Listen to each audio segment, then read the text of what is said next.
Don't try to comprehend with your mind. Your minds are very limited. Use your intuition. Madeline Langle. Bending Not Breaking, The Gifts of Imperfection Edition. Episode 7, Guidepost 5. Cultivating Intuition and Trusting Faith. Letting go of the need for certainty.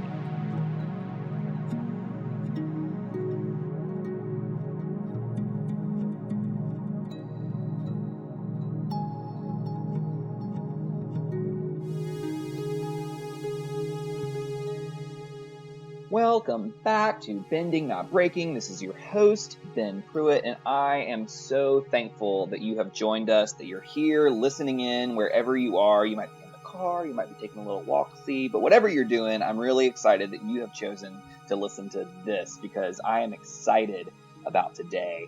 The podcast is, as you know, for most of our listeners, all about Avatar: The Last Airbender and the whole universe. So we dive into Korra. And this mini-series is diving into kind of all of canon and combining it with the Gifts of Imperfection, which is a book by Brene. So we're doing this deep dive, and today we're talking about this whole thing called faith and intuition. It's like, a thing that people study for years and years and years and still have no idea what it is. So we're going to, try to tackle it all in one episode. And knowing that I'm not a know-it-all, I can't do this by myself, so I've decided to invite someone that's really, really awesome and going to help me unpack this a little bit. So I want to introduce to you all DeAndrea Fanning, and she is the co-creator of Black and Called, which is an organization known for inspiring the young, gifted, and Black to impact the world by living on purpose. Like, how cool is that tagline, right? She's also the host of a podcast by the same name, Black and Called. And DeAndrea is, but certainly not limited to, the following. She's an entrepreneur, an innovator, a podcaster, a student, and a theologian. And she is here today to join us in our conversation. So let's give a warm welcome for DeAndrea. How are you today? I am wonderful. I'm super excited to be here, Ben. This is, I'm looking forward to this great conversation. Yeah, I'm also a little bit nervous about this conversation because oftentimes on this podcast, I feel like I at least have a handle on what I'm talking about. Mm-hmm. And because of the nature of this content, I feel like I'm grasping at an invisible handle that I think is there, but I have no idea. So right. Same. We're talking about letting go of certainty, right? And I think we're letting go. We're letting go right here. We're going to try, right? So, we are talking about this Brene Brown thing, but also we're putting that in conversation with moments from the Avatar verse. So I'm curious, just for our listeners' understanding, what is your relationship with the Avatar universe? Yeah, so I actually have not been as familiar with Avatar universe as I realized I should have been. So I had learned about it from my brother just from years ago, and he had been trying to get me to watch it forever, and I just never did until I watched a specific episode just today, and I was like, wait, so I've been missing out on life. I've been missing out on life. So yeah. I absolutely understand my brother's obsession. I understand the fandom. I'm here for it. And I'm here to join the fold. So welcome me in. Oh, you are welcome. There are gatekeepers, but I am not one of them. And so I am excited to just welcome you in to the fold, as you say. And so I'm curious, you said you're in after one episode. That's pretty big, right? Yeah. Have you had other experiences with other shows where you're just hooked after watching one random episode? Yeah, that happens. And it's, you can say this because of great writing. I think the writing has been so phenomenal just in this one episode. And I understand why there can be a whole podcast and multiple spaces where there is conversation around this show, because just in watching that one episode, I was like, wait a minute, this is heavy. It's a nice cartoon, but we're talking about real life stuff. And so I was on the edge of my seat in a way that I wasn't expecting. So that was a nice surprise. That's awesome. Mm-hmm. Well, I kind of the episode, right? You watched Jet, right? Mm-hmm. And so the reason I kind of like suggested this episode was I think that it's going to play a role in some of our conversation today. So I'm really excited to dive into Sokka's instincts Yeah. as a conversation. But before we get that, I kind of want to briefly touch on a few things that we will. Let's get some logistics out of the way, right? Okay. Yeah. So this episode, we are focusing on Guidepost 5, just for everybody to remember. We said that already, but that is in the book of pages 113 to 119 if you're in the 10th anniversary edition. And then just FYI, looking forward to next week, we are tackling Guidepost 6, which is 120 to 126, just for everybody. So now we have all the pages numbered out of the way. We'll touch on that again at the end, but now I'm curious. Let's get to some like this content idea. So we're talking about faith, intuition, and certainty. So I would love it if briefly, like, what is your relationship with those things? And you can just let's. That's a big question. So I'm just gonna let's see what happens. And then the briefly, right? So right. So I would have to say my relationship has been rocky yet rewarding. Okay. So to briefly like unpack that, I would say I thought I was a woman of great faith. But actually I was a woman who needed great certainty. And interesting. Yeah. So that realization, and this was something that came to mind for me a couple years ago. That kind of misses the point of faith, right? So in realizing that, I now recognize that I was missing this relationship with my intuition.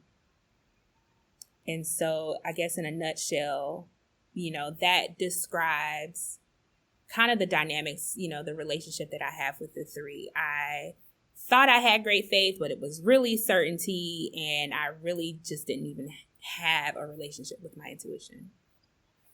Yeah, I think that's what makes this conversation a little bit dubious is like the need for certainty, right, is what we're grappling with and fighting against. And like, in a way, it's also what causes the problem, because when we believe that what we know is like certainly true, we are so much less likely to engage in a way that is it's dirty, because it just perpetuates. It's a self-perpetuating problem, right? Absolutely. And when we think we're faithful, we're not. And so like, how do we wrap our minds around like, yeah, you might think you're faithful, but really you're just chasing certainty. And that's kind of what I want to dive into today. Yeah. It was an emotional thing, to say the least. I was just like, what? So I appreciate the huge like breaking open, but then it's like the aftermath, like, okay, now what? Yeah. So I'm like in that. You know how like faith communities talk about like deconstruction and reconstruction and construction, and like have that kind of metaphor? I feel like this is exactly what we're talking about here. Yeah. Like, certainty is this structure that we have built in order to protect ourselves. And now we have to like realize that it's not protecting us. It's making it worse. And so we have to deconstruct this certainty thing so that we can build a little bit more faith and intuition, right? Yeah. I love that. I love that so much. I think you're right. You're hitting the nail on the head. It's all fake, like you think you're, that's the gag here. It's just like, nope, what you thought is just really not the case. And having to unlearn a lot and having to rebuild, especially as adults. Like, adult learning is a whole thing, right? And a lot of us don't even know how to learn, like, effective, like to be effective in our adult learning. And I think that it takes a lot of patience and grace with yourself to do that work. And so it's one thing to recognize like, oh man, I built a house out of sand, on top of sand. So there's that realization, but then it's like, okay, in order to build it on rock, I have to learn some things, Yeah. and that work of learning before you even do it is where I think a lot of us can want to give up and just keep Oh, going with what we're doing. yeah. That's so tough. Mm-hmm. Oh, there's so much there too. So, okay, Mm-hmm. let's tackle this Okay. we're going to kind of go in order that the book kind of goes Okay. in. And Yeah. so Brene kind of talks about intuition first, but I guess we should pause, like, because we kind of been starting these there's a wholehearted survey it's called a wholehearted inventory rather on Okay. Brene Brown's website, where you can be like, gauge yourself on all of these guideposts. However, there is no metric for this guidepost, because like, how do you like measure faith? Sure. Right. And so like, it seems like there is a way to, quantify and qualify all of the other guideposts. But for this one, there's like, nope. She's like, I'm not even going to touch it, because like, faith, y'all, faith is that's the whole point. And so I don't have a score to compare. Like I'm like around 50% on most of the other guideposts, but for this one, I'm like, who knows, right? And so it's letting that ambiguity kind of sit with me a little bit, right? So the first thing that Brene tackles is intuition in this book. And so I'm curious, without like looking up a definition, DeAndrea, do you have, what is your thought process around the difference between instinct and intuition? Ooh, that's good. It's so funny that, because I love this question, and I think it's bringing out for me the fact that being a person that has been formed in a Christian context, we kind of are taught that your intuition is really, God, like, the Holy Spirit, and, so on and so forth. And I'm realizing that I'm kind of like protesting that idea. Okay. And so when I think about what intuition is versus instinct, I think that what I'm feeling out is that instincts are the things that you do as a human being that are just like natural to your being. Like the fact that you are a human being, you're going to react in certain ways. But I think your intuition is you, like your being, your individual personhood informing you of things outside the fact that you are a human being. I hope that makes sense. No, I think there's a lot there, and I'm interested in that separation, because one could argue like who I am as a person is also in relationship with my body, and because I think that's what I'm hearing is like when my body, I'm hearing from you that like response to hunger is an instinct, like you have an instinct to eat when you're hungry. That's kind of what I heard from you. That's the thing that came to my head. And then intuition is like, I should eat this because I know I'll feel better if I eat this instead of this. Yes. I think that's where I'm landing on that. Yeah, still processing it. But I think, if I had to start somewhere, I think that makes most sense to me at this time. And so that's really interesting when we put that question in conversation with Brene Brown and what she writes, right? Because she gives us a definition of intuition, and it's really interesting, right? It's this like, or no, I got this definition from Merriam-Webster: direct perception of truth or fact, independent of any reasoning process, right? And so when I'm like, oh, this is definitely better because reason, right? That's not intuition, right? However, intuition is like, I have a gut feeling that this is what I should do here. Yeah. And it's really interesting because Brene pushes back against this. And I'm curious if this is kind of in line with why you're pushing back. She says that intuition is not independent of any reasoning process. Rather, it is outside of our perception of reasoning. So reasoning is still happening. It's just happening at so fast a pace in our subconscious that we're not aware of it. And so research has shown that intuition is this like rapid fire association process that occurs. And I'm curious, in your kind of conception of intuition and your relationship with this, how does that resonate with you? It resonates deeply. I have to put out a plug for your I think it was episode 3 where you had that conversation with Indira, and it gives background to kind of how I'm thinking through. It gave language to how I'm thinking through this whole concept of intuition for myself. And something that really stuck out for me in your conversation is the idea behind what it means for someone who is a perfectionist in recovery to have been socialized in a Christian context.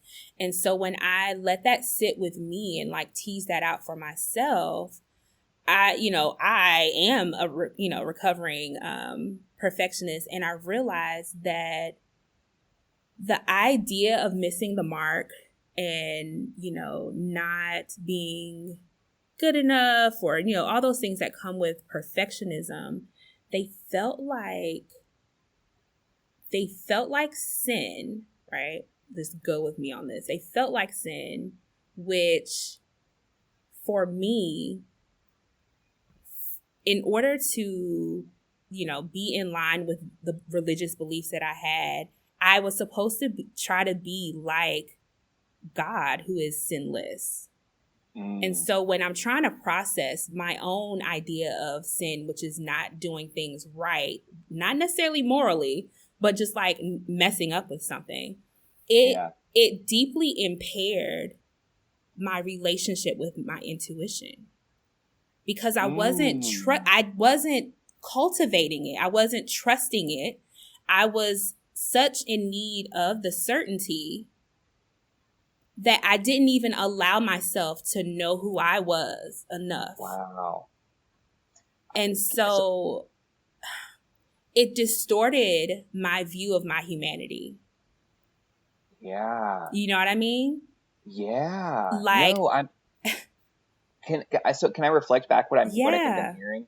I'm hearing that because you were in this mode of perfectionism, comparing your quote brokenness as a human, your humanity that is, limited, to God's unlimited perfection. What that did was kind of put you in this binary of you are either perfect or you are broken. Yeah. And when you have that narrowness of like, no, if I'm not perfect, then I'm not good enough. Then what that does is that, in a way, I wonder if binary is another form of certainty, right? And I wonder if we can apply that to other binaries as well. Like when we're attached to the idea and concept of this false choice between two binary options, then what happens is we lose our connection to intuition. Absolutely. And frankly to faith, because we're so locked in that there's no need for faith. Absolutely. Because that's the only option.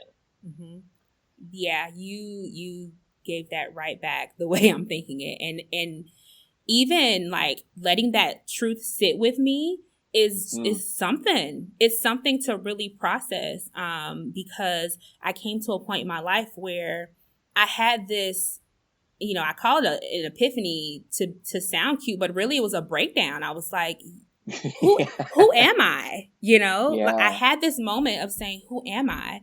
And I think that happened because I was operating in a way where I allowed trauma to inform, or society to inform, my actions, as opposed to understanding myself, which is my intuition on, and allowing my intuition inform my actions. And so I ended up creating a version of myself that was just so out of line. It was just so out of line with who I was created to be that it just didn't work anymore. It just didn't work right anymore. And so the breakdown allowed me to reassess and figure through, okay, who am I? And me trying to figure out who am I think is me trying to figure out what is my intuition. Yeah. No, I think that's beautiful, because if I relate that back to this idea that it's our subconscious experience telling us something, right? Who's to say that that's like, from this Christian perspective that you were speaking of earlier, who's to say that that's not also the Holy Spirit? Right. Right. That's true. And like it just because we have a scientific explanation for something doesn't mean that it's not also, an element of whatever faith tradition you might come from. And I guess that's kind of how I think about it is, yes, this is a holistic build on my experiences and how I've interpreted these experiences and my body's reaction to those experiences are all informing and creating this, what I call this intuitive flash of like, uh-oh, what's going on? Or like, but these undercurrent, like things that bubble up, without any sort of, we just don't understand where it's coming from. And the reason I asked about instincts versus intuition is because I think they're very connected, right? Yeah. Because I think our instincts inform our intuition. Yeah. Right? That's fair.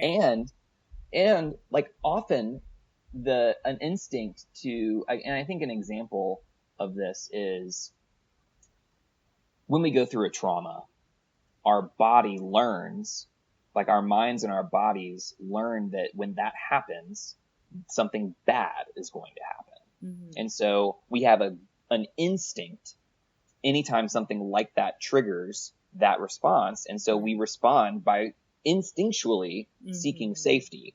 And it's the safety that our body thinks we need in this moment, when in reality that trigger might be like, something benign. And I think instincts inform our intuition, right? And so like when you throw a ball at somebody, like their reaction to catch it, instinct. But it, like the same thing when you touch something hot. And I'm curious because you watched this episode with Sokka, and I thought about this moment immediately when I was reading about intuition, and I was like, this feels more like intuition to me than instincts. And I'm curious what your thoughts on that are after watching that episode. Yeah, I absolutely agree. From the very beginning of that episode, he said, my instincts are telling me I need to do this, I need to take this route. We need to do this. And I agree with you. I think it was more so his intuition, because I think the instincts would have been more so of what the others wanted to do. Like, oh, we should just, default to this other plan. But something in him was informing him like, no, I think that goes to the point that Brene Brown is making, where there is this reasoning process, Yeah. like that reasoning process is there, and I'm making this decision. I'm allowing my instincts to inform me, but also I'm going to tether that with the reasoning process of like what, my experiences or whatnot, and let that make, the decision. And I think that in the episode, we absolutely see that these are more so, his that's his intuition coming to the forefront for sure. Yeah. I agree with you. Yeah, I love that. And, there are a lot of other moments of intuition that I think are worth touching on as well, that I think are worth it. The phrase, like, what does your gut say? And we often will respond with,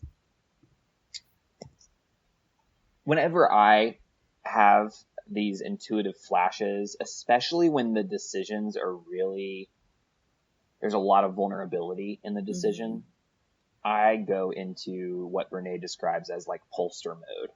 And, we don't trust our knowing, right? We don't trust our intuition. And I remember when I graduated from college, I was choosing between like pursuing music as a career and going to graduate school for music, or pursuing like going into working with people in leadership development and I like my gut was telling me to choose camp.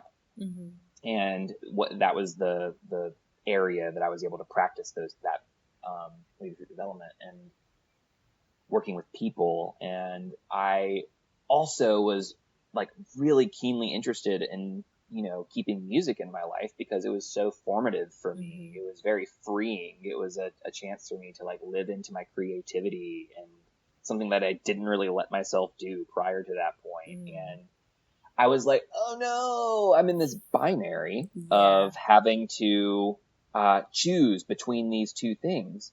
And because I went into that binary, it was this thing that happened and manifested that made me feel like this is the only option, which removed my sense of intuition, right? So I'm really having a realization here that when we feel cornered between a rock and a hard place and we only have two options, that's when we start to not trust our intuition anymore, because I started asking everyone and their mother about what to do in that situation. I was like, do you think I should go to grad school for music? Do you think I should work at camp? And all of my favorite people were like, I don't know. What do you think? And I'm sitting here going like, give me the answer. I need something. Give me something real. And all of the people that I truly respect didn't give me an answer. That's telling. Yeah. Because I know that if somebody else asked me that question, I'd be like, don't put that evil on me. I don't want you to do something and then regret it and blame me for it. That's all you, right? Right. So like, I'm curious, like, what's your experience with this? Like, how has that manifested for you, if at all? You are telling the story. In not having a relationship with my intuition, not knowing who I am, I was the queen of asking everyone else, like, what do I do? What do I do? I delayed huge life decisions because I was asking the world what I should do in certain things and just not willing to trust myself. I just refused on some things that I just knew I should do. And so that really touched me in reading that about those questions, the survey questions, because I'm like, oh, this is me. Absolutely. Because just like how you were saying, people have the response where they're like, no, you figure it out for yourself. I don't want the responsibility of if something bad happens. Well, in asking the question, we are wanting them to have that responsibility. So we don't have it. So we can say to them, well, if it doesn't work out, like even in the back of our mind, if we don't say it out loud, it's like, well, so-and-so bought in on this. So if I fail, they're going to have compassion on me even because they helped me make this decision. You know what I mean? So those questions, they are definitely a crutch. And I love how she words it in the book. She says that surveying has become a red flag for letting us know we feel vulnerable about making a decision. And so that's my cue now is when I start going into survey mode, it's like, oh, whoa, I'm feeling vulnerable. This is a very difficult decision, and I need to honor that by sitting with it and taking time to actually answer and finding out what do I want in this situation. Yeah. Something that I have started to do in my, just in this life of faith, this journey, just trying to figure it out every day, I've incorporated fasting just every so often when I feel like I am being Queen Polster and I'm leaning on other people a lot to make decisions. When I fast, it's like it breaks that off of me. And it allows me to quiet things so that I can hear myself because I'm in there. I just can't hear me because I've amplified other voices so much. So something about that process of being able to fast and just be seated with myself in an intentional way, whether it be for, a day or several, it really does a lot for me to like get back in tune as I'm seeking to like cultivate this relationship that I never knew how to even nourish before. But being, elementary in this process, that's something that is definitely in my toolkit, and it helps. Well, that's a really good question, because that's where we're heading, right? Is how do we start doing this? Right? Mm-hmm. It's because we have to understand like what it is. Then we have to understand what gets in the way. But then we have to know, okay, well, now that we know what gets in the way, let's move that aside and like actually start doing the work of cultivating this thing called intuition. Mm-hmm. And I love that you kind of gave us this practice for you that works. And I'm wondering what kind of things that our listeners might do. And I kind of just want to invite them to share them with us, whether it be on any of our social media platforms, BNB_pod, Instagram, Twitter, Facebook. Please check us out and share, like, what are these things that help you cultivate intuition in your life? I'm really curious.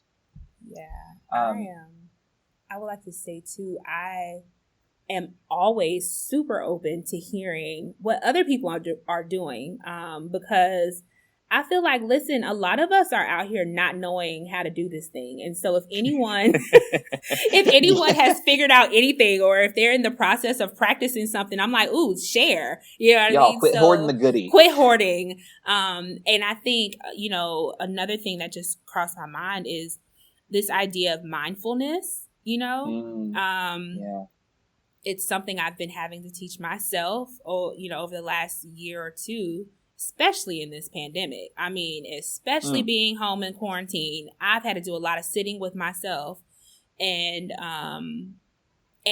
I've had to learn and grow this idea of mindfulness.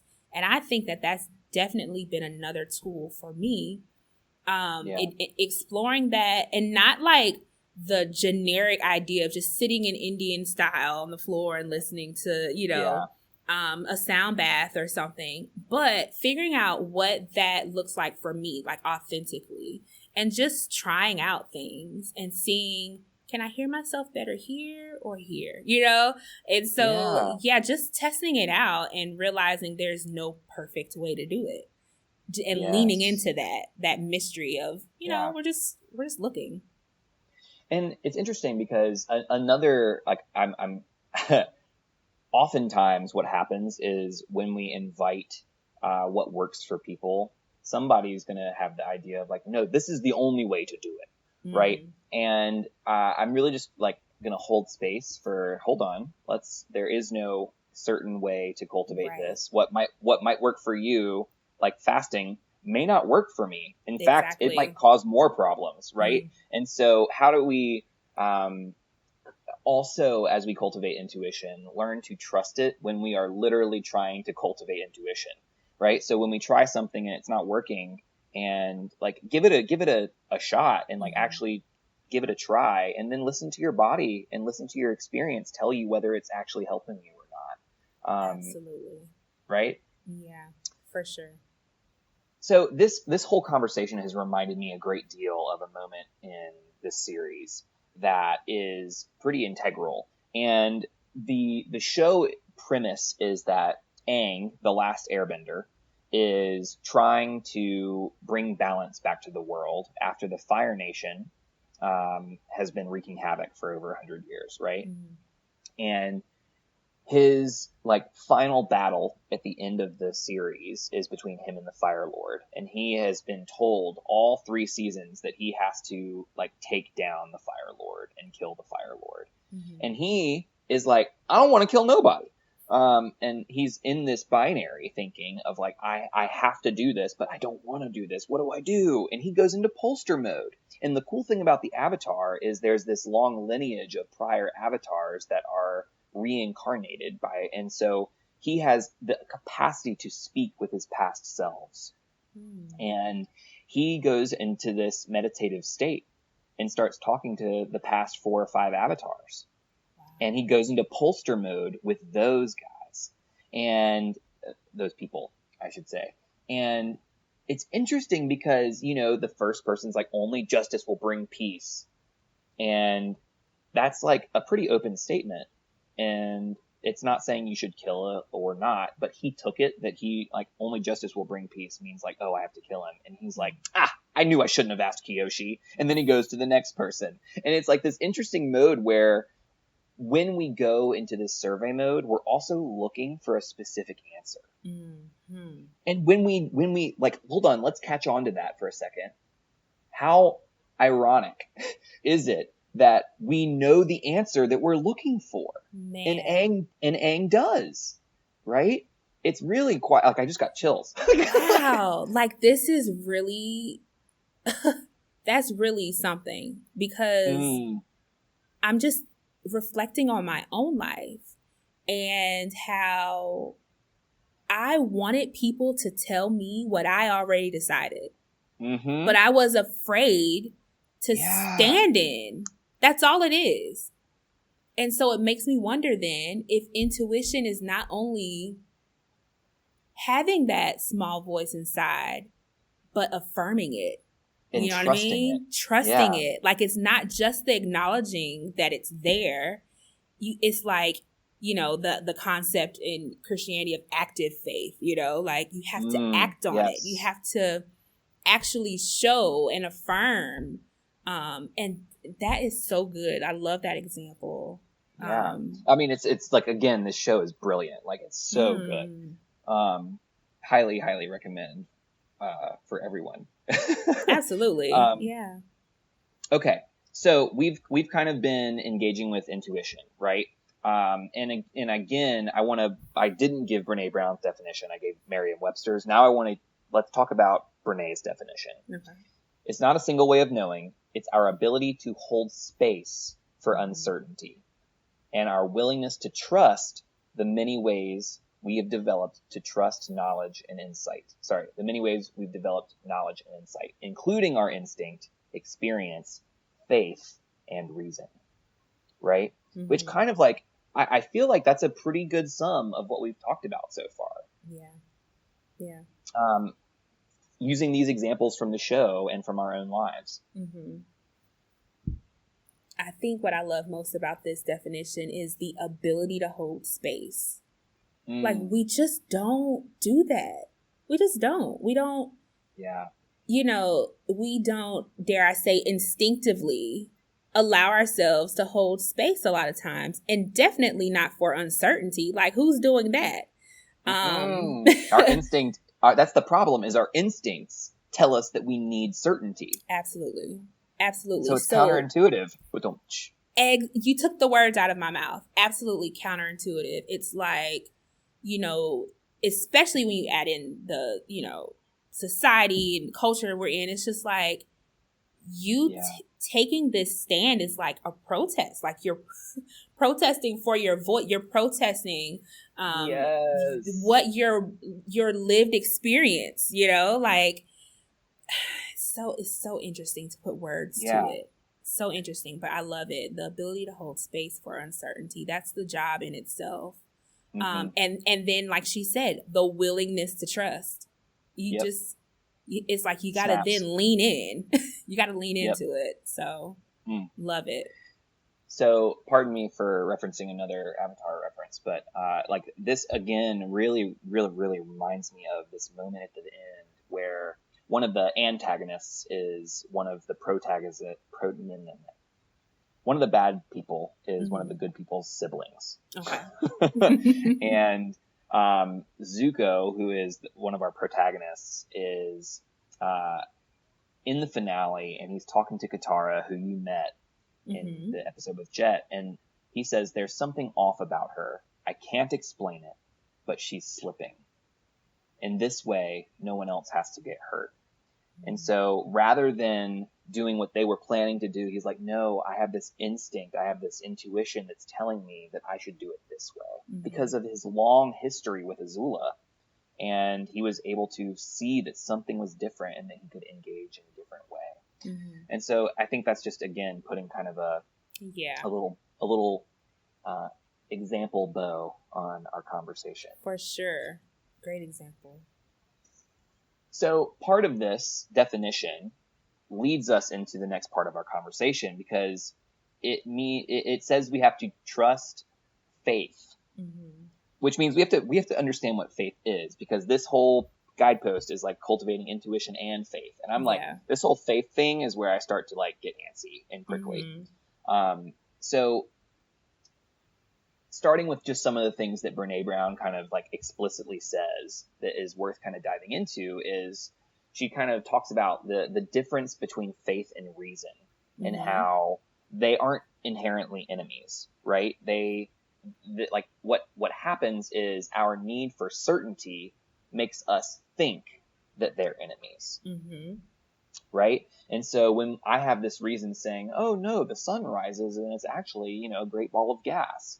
And well, that doesn't mean that God wasn't involved in that. Right. Or involved in the same way with like, just because we can explain what intuition is, that it's our experiences informing us over time, doesn't mean that the Holy Spirit, as you had mentioned earlier again, is not involved in that process. It right? Can be both and when we try to be certain about it, like, no, it's the Holy Spirit. Nope, it's our experience. All right. Like, then that's when we get into this like tricksy spot. So you are a person of faith, self-described, and I'm curious about your relationship with faith and reason. Like how does this concept that she lifts up sit with you? It makes me realize that, like I kind of mentioned at the beginning, I've relied a lot on certainty, which I think is also another way of saying reason. Like,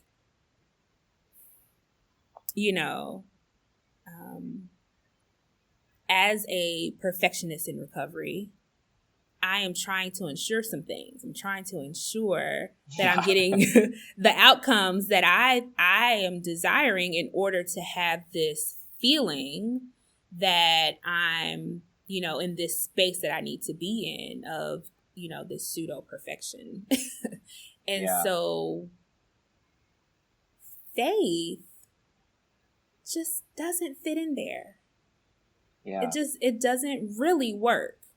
And what I realized I ended up doing was I was trying to equate faith with reason, trying to interchange them. And it's just not the same. And so that's why they don't feel the same. Yeah, it's a complete, and now having a better relationship with faith and understanding what that really feels like, I'm like, oh no, girl, you definitely didn't have faith before. Like, because the faith is allowing yourself to be suspended just out there. And that makes me feel so icky. Like it's just like, ugh, like you just want to shake it off, right? And faith is so right there with fear. It's like, and that's not like they're best friends, right? They are cousins. Like they're the same bloodline. It's just, they're so close. And just in an attempt to not have any relationship with fear, you try to go for a reason at all costs, and it doesn't leave room for that faith at all. Yeah. At all. And, I think she describes faith, her definition in the book is faith is a place of mystery where we find the courage to believe in what we cannot see and the strength to let go of our fear of uncertainty. And so what I want to be clear about is that when Brene says that we need to cultivate faith, she is not saying we need to profess like confession that, right, Christ is our Lord and Savior.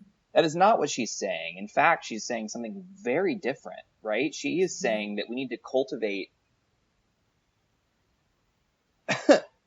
this idea that we can believe things that we cannot see and strength to let go of this thing that is uncertainty, right? We have to let go of this need for certainty, and that's what faith is.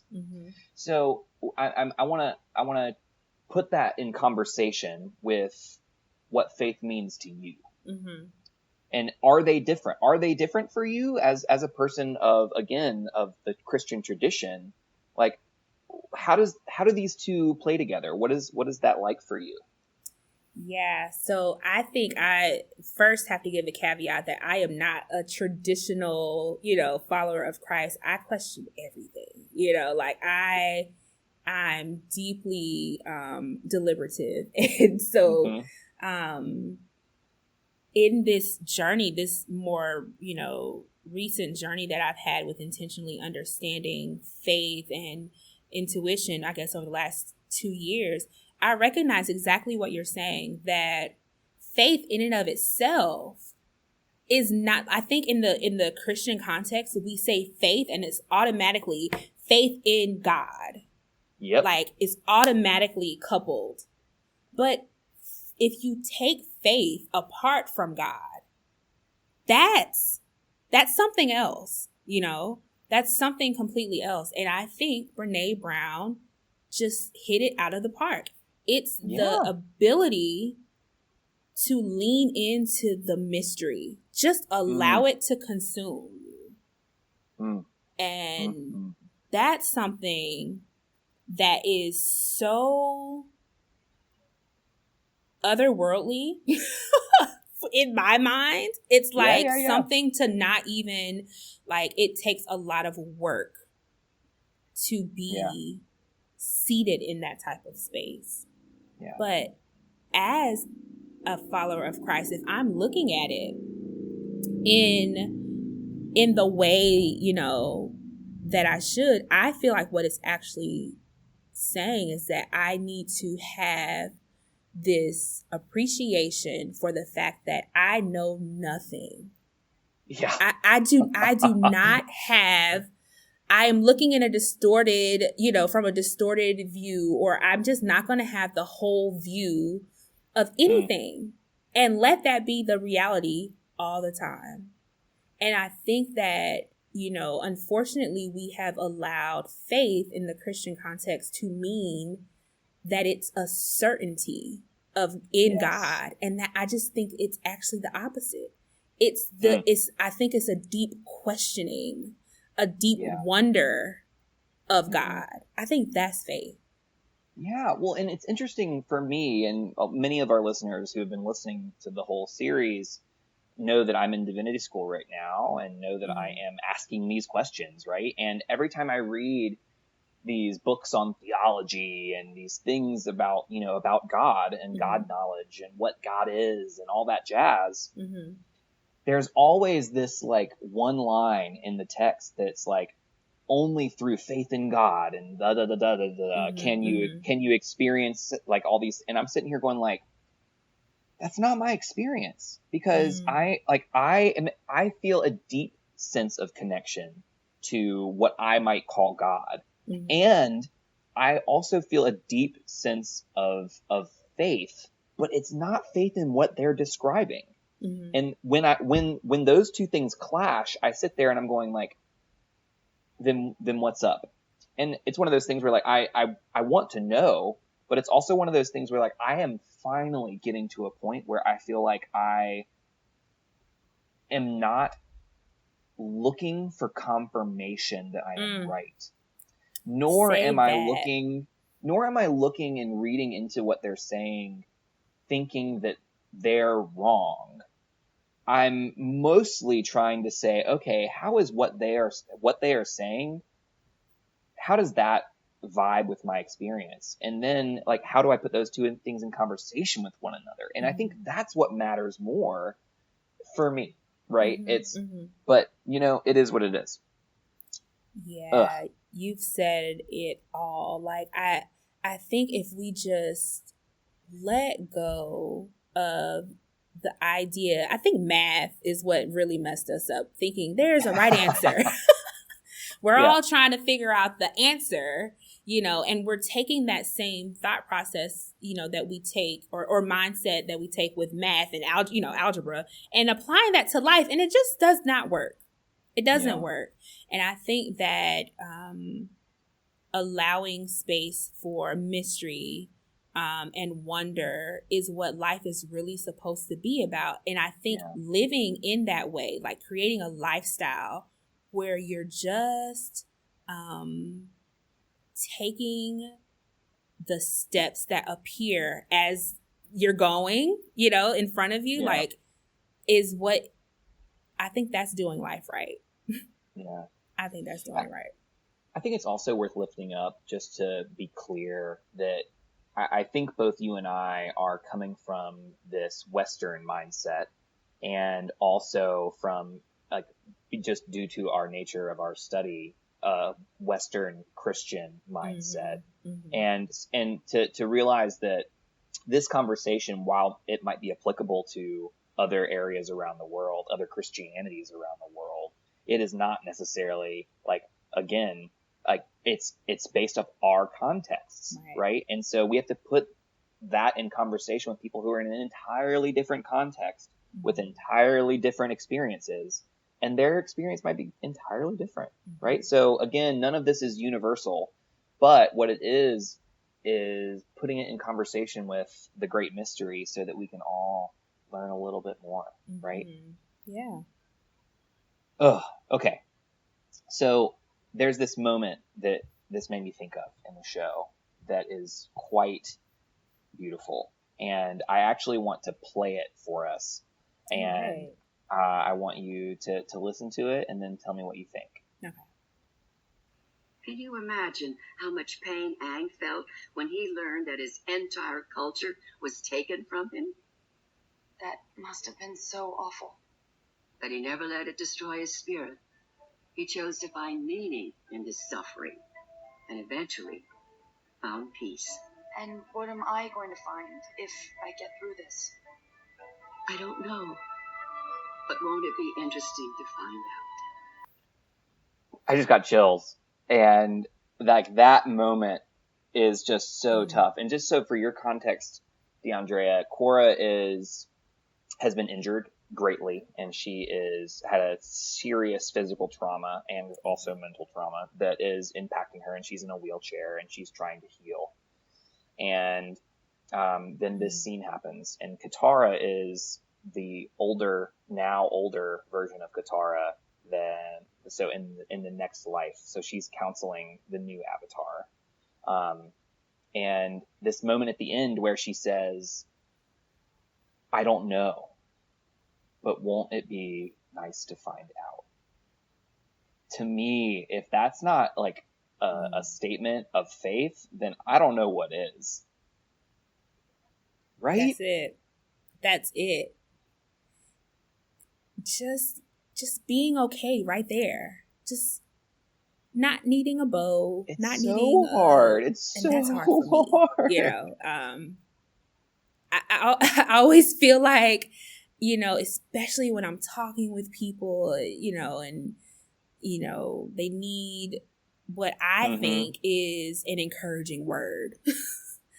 I default to feeling like I need to give them a nice wrapped bow of a statement of things will be okay if you just trust, and I'm having to shed that. I'm having to I think it takes more faith to say, I don't know. How ironic, I want right? to be interesting to How find ironic out. that it's faith. not certainty that we need in that moment. And it's not what we want and what we're seeking from other people either, right? When I'm in a moment of crisis, I'm not looking for you to tell me that, like, this is God's will. Like, that makes me want to puke. And so it's really and so it's one of those things where I don't need your certainty. I need you to be with me in this. And let me live in this uncertainty in the way that I need to, right? Yeah, we don't like to be. We don't like the state of disorientation. Yes. We don't like it. We don't like feeling unsettled. We try to quickly get from the one certain space to another. We don't like the in between, and so I think faith requires us to stay in a state of disorientation. And, yeah. Lean into the Lean discomfort. in. Oh, and then learn to live there. Man. Yeah. Like set up a whole But as soon as it tent becomes and comfortable, live. remember, like, Wow. you're doing it wrong. Yeah. Oh, You got to keep man. going. Yeah. Okay, so Right. I'm keenly interested in this idea that we need to cultivate this. We need to cultivate this uncertainty and this like comfort with uncertainty and trusting the intuition Yeah. that is, you know, guided by that uncertainty. And there's just this release, I think, of being who we are and who we can become. And going back to Guidepost 1 of cultivating authenticity, like we are most authentic when we are living in this mystery, it feels like, right? Which is, again, just a big yikes. Yeah, and, you know, Brene writes this line about faith being essential when we decide to live in love with our whole hearts in a world that is constantly demanding assurance prior to vulnerability, right? That's just the world we live in. And I think what you said earlier is really important. Like it goes against the status quo to, I'm paraphrasing, I don't remember exactly what your words were, but like it goes against the status quo to live in faith, right? It's yes, protesting. You have to live in this like protesting state in order to cultivate this stuff, you know? This is big. This is big stuff. Oh man. Okay, so I think I love it do though. Too. I love it and I hate it at the exact same time. Right. So what did we miss? We've talked about intuition. We've talked about faith. We've talked about this thing that gets in the way that is uncertainty. What did we miss? What do we still need to touch on?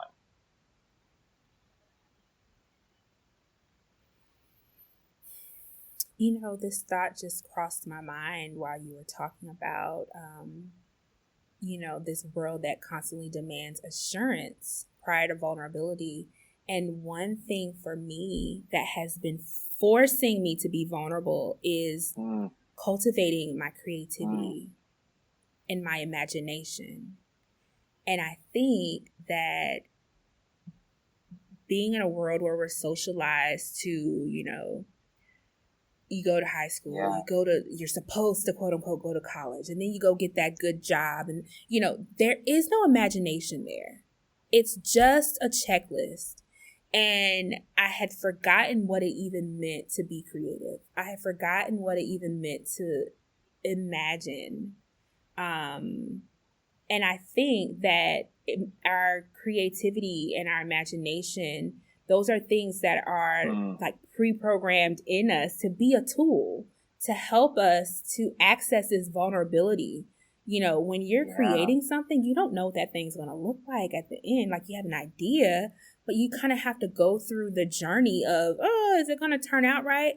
And so I just want to lift that up, that tapping into whatever creativity and imagination looks like for you is I think a great tool to consider when trying to cultivate intuition and faith and just all the. No, I think that's brilliant. And what I love, like spoiler alert for listeners, for people who haven't read ahead yet, but one of our guideposts is cultivating creativity, and I think that that's what's really integral about all of these guideposts is that they're all interconnected and like they're all inextricably tied to one another, right? You can't like separate one and put it in a silo. And I think what you just kind of lifted up is how true that is, right? And so I think that's so true, and I'm really excited about that. Actually, spoiler alert, that's what we're talking about next week is cultivating creativity. So that's pretty neat. Nice. Wow. How what a coincidence that she put it right after this chapter. I know, right?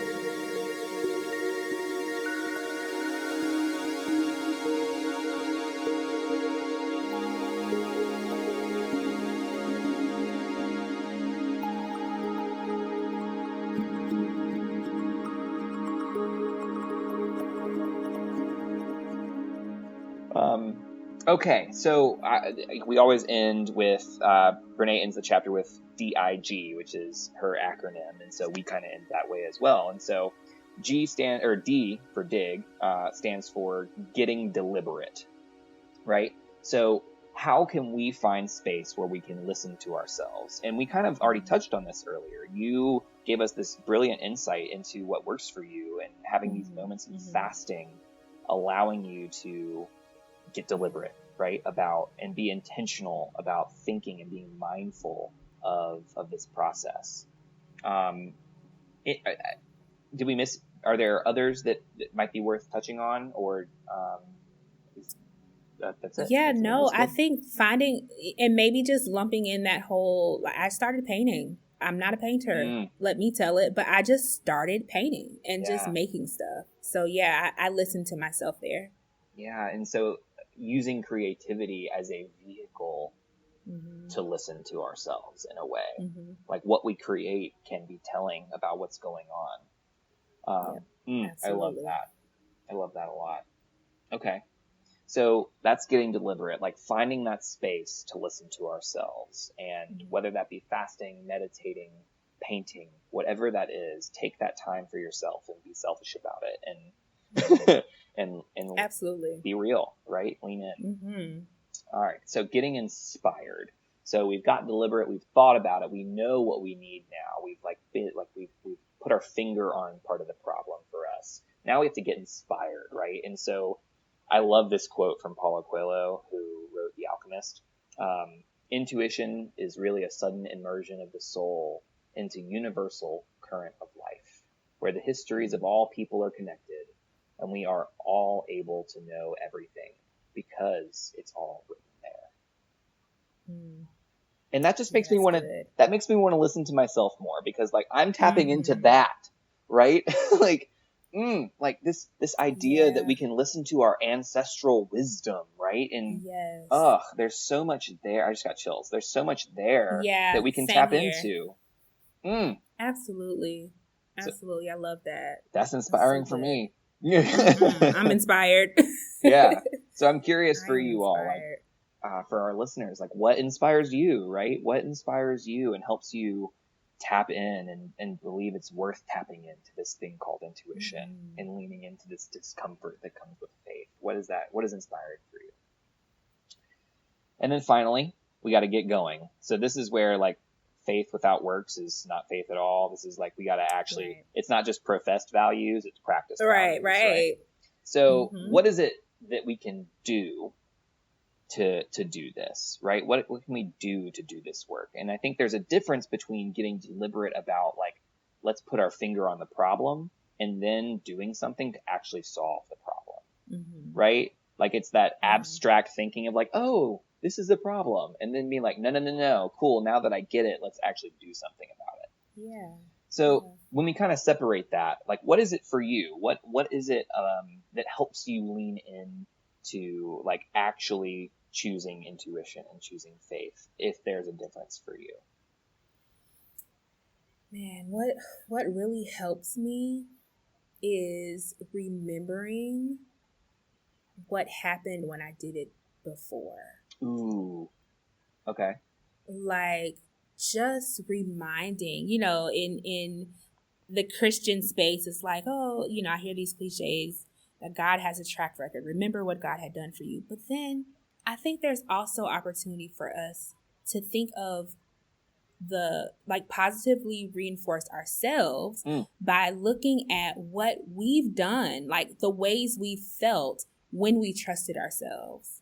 Yeah. And so that is something that I kind of do to help encourage me. Like, hey, the last time you trusted yourself and went on this and didn't even ask anyone else, it may have been this journey of, trying to get to the quote unquote best thing for you, but you enjoyed it and you valued it so much. Be in that space again, And so that's something for me. That kind of really reminds me of this idea that, like, don't let the perfect be the enemy of the good. I reference that quote all the time, but it's from Voltaire's Candide. And, when those times where we've trusted ourselves, is laying the foundation for our new house. It's not on sand. Yeah. Right? Every time we do Right. that once, we're pouring a little bit more concrete or whatever is Sure. most stable, right? Whatever that metaphor is for you, right? But Mhm. every time we listen to ourselves, we're taking that baby step. We might not be Yeah. pouring all the foundation at once, but what we're doing is we're pouring some. And I think that Yeah. those baby steps only make our next steps more possible. Yes. And so I think when I put this into practice, like what are the things that we can lean in on that are foundational? And for you, I'm hearing that it's those times where we've done it in the past, which is, again, I think that's really beautiful. I think what Brene offers is this idea of the serenity prayer being a chance to practice this, right? She's like, I'm going to sit in this discomfort. Right? And so, Yeah. and again, for those of you who aren't aware of the serenity prayer, it's, I think, God grant me the serenity to, God grant me the wisdom to, what is it? Oh, I always do this. Yeah. God grant me the I've courage to said it a change the million things I times. can, the Mhm. wisdom to know what I cannot change, and the Mhm. serenity to know the difference, or the wisdom The to difference. right? Yeah. I'm mixing up Something like words, that. but it's Yeah. very similar, right? It's like, this Mhm. is what I can change. This is what I can't change. Right. I'm going to live in this unknowable space, in this, like, this Mhm. faith space that's going to be like, we're going to be able to get through this. And that might Yeah. not work for everybody. Let's be clear, right? Clearly, it's not something that I repeat on repeat because I clearly don't have it in my head. But like, I've definitely used it before, right? Mhm. It's like, nope, I cannot change this. This is outside of my Mhm. hands. I am leaving this to something that is greater than myself. Yeah. And that's an act of faith, y'all. Yeah. Whether that be And God I or think something there's else. something.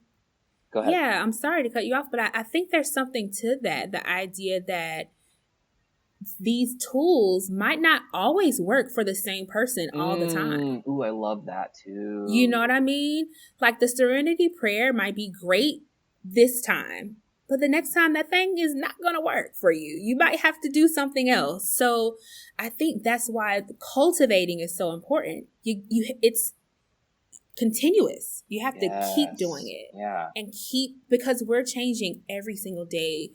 The messages that we're receiving just from being, in this earth and having our individual lived experiences, we are changing and adapting, and things that worked yesterday just sometimes might not work today or tomorrow.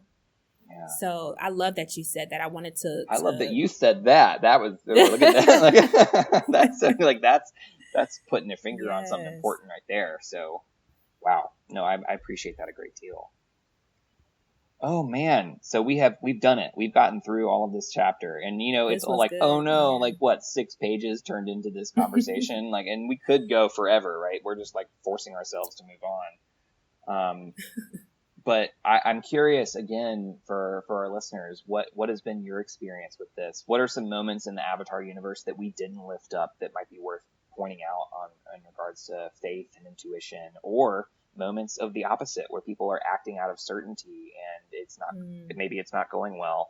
I'm interested to learn from all of you as well. So feel free to join us in that conversation. Remember, you can send us voice memos at the Ark of E if you want to bring up a discussion point for 2 minutes or less, ideally, but thearkofe@gmail.com.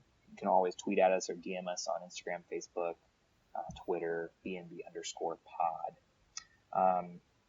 Next week, everybody, we are discussing, as previously stated, Guidepost 6, and that is Cultivating Creativity, Letting Go of Comparison. And again, that's on pages 120 through 126 in the 10th anniversary edition. DeAndrea, you have made this episode everything that it is. And so thank you so much for being a part of this. Like, how, if you, like, and not everybody wants people to be able to find them, but if you want people to be able to find you, like, how would you like them to do that? Absolutely. Yeah, I would love to connect. You can find me on Instagram. It's my name, DeAndrea, but phonetically. So it's at DeonDrayyuh. And I would love to connect with you there. Lovely. All right. Check DeAndrea out lots and lots of wisdom to offer, as you heard, obviously, over the course of this podcast episode. But I've greatly enjoyed being in community with you, learning from one another. That has been a Absolutely. really wonderful experience. Mm-hmm. So again, BNB_pod. I do want to say that one of the cool things that we have just made a change in is our Patreon tiers. We have 3 tiers now on our Patreon, and we used to only have 1 for people who were curious. And so we're back to 3 tiers. We have, I thought it was just bending for $5 or more a month, and that gets you early access to episodes, 1 mini episode a month, just exclusively for patrons. We do a monthly live episode with our patrons who choose to join us, and so that's really awesome. And we've been able to build really cool communities, so that's been really awesome. And then, if you are curious, for $25 or more a month, you can do the tier Daring Bending. And that one gets you all the same exclusive content from, the first tier. And you get a personalized mini episodes, especially for you. And you get to choose the content. You get to pick the content, the canon scene or comic or whatever you'd like. You can pick the lens. You can ask that it be in reference to a specific event in your life. Whatever you would like, any combination of those even. And you get one personalized mini episode, especially for you, every month. And then finally, the Gifts of Imperfect Bending is our final tier, and that's at $50 a month. And in addition to all the things that we've already said, you also get a one-on-one conversation with me, in which we will kind of walk through your goals with the Guideposts to Wholehearted Living in this book that we're discussing right now. And so if you can choose to do that. We'll have a nice long conversation and talk about your goals. And my goal will be to walk alongside you in that conversation and to weave in moments from the Avatar verse into that conversation and put them in conversation with our goals. So once again, that's probably a lot of information. Many of you have probably tuned out already, but for those of you that haven't, thank you for continuing to listen. This has been Bending, Not Breaking, and with our lovely guest, DeAndrea. And that's a wrap, folks. Until next time, be well and do good.